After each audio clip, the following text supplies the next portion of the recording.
नेपाल भ्रष्टाचार और social media पर प्रतिबंध के खिलाफ प्रदर्शनों का अखाड़ा बन चुकी है। सोमवार को प्रदर्शनकारियों पर पुलिस की गोलाबारी में कम से कम 20 लोगों की मौत हो गई और 300 से ज्यादा लोग घायल हो गए।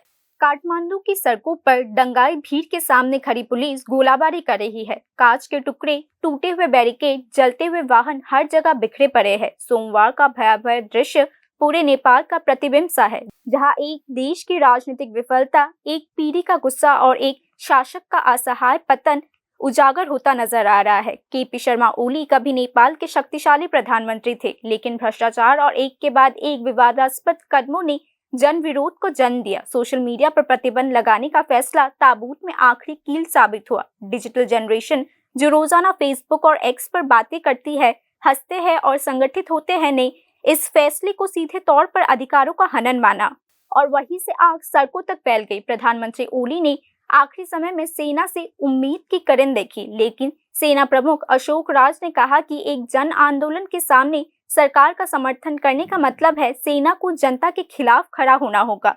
तो शर्तें साफ है कि ओली का जाना जरूरी है। अंततः सेना के दबाव में ओली को अपने त्याग पत्र पर हस्ताक्षर करना पड़ा।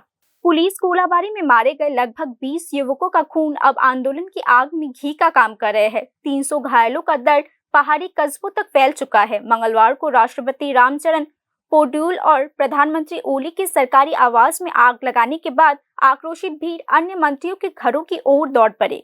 विपक्षी नेता पुष्पा कमल दहाल और नेपाली कांग्रेस अध्यक्ष देउबा के घरों में भी आग लगा दी गई। नेपाल अब लगभग नेतृत्वहीन हो चुका है। ओली के पतन के बाद एक मंत्रियां भी इस्तीफा दे रहे हैं। कृषि मंत्री रामनाथ अधिकारी, जल आपूर्ति मंत्री प्रदीप यादव, गृह मंत्री रमेश लेखक, इस्तीफे की सूची और भी लंबी होती जा रही है। नेपाली कांग्रेस के शेखर कोरायल फैक्शन के मंत्रियां भी अब इस्तीफा दे रहे हैं। ऐसा लग रहा है कि जैसे जन विरोध में एक एक करके पूरा मंत्रिमंडल ही जल गया है। युवा पीढ़ी अब सिर्फ एक नाम के इस्तीफे से संतुष्ट नहीं है, वे एक इंटरिम सरकार और एक नया चुनाव चाहते हैं। उनके अनुसार सभी पुराने नेता भ्रष्ट हैं। नेपाल की राजनीति को नए नेतृत्व, नए खून की जरूरत है। काठमांडू की गलियां इसी नारे में गूंज रही है। भारत का पड़ोसी देश नेपाल भू राजनीतिक दृष्टि से ऐतिहासिक रूप से संवेदनशील है।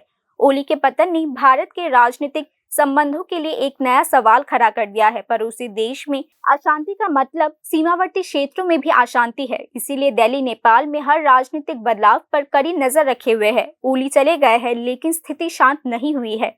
क्या नेपाल में इंतरिम सरकार बनेगी या फिर सैन्य हस्तक्षेप देखने को मिलेगा? क्या नेतृत्व युवाओं में सौंपी जाएगी या फिर पुराने राजनेता एक नए रूप में लौटेंगे? यह जानने के लिए हमें कुछ दिन और इंतजार करना होगा। Bureau report, news now.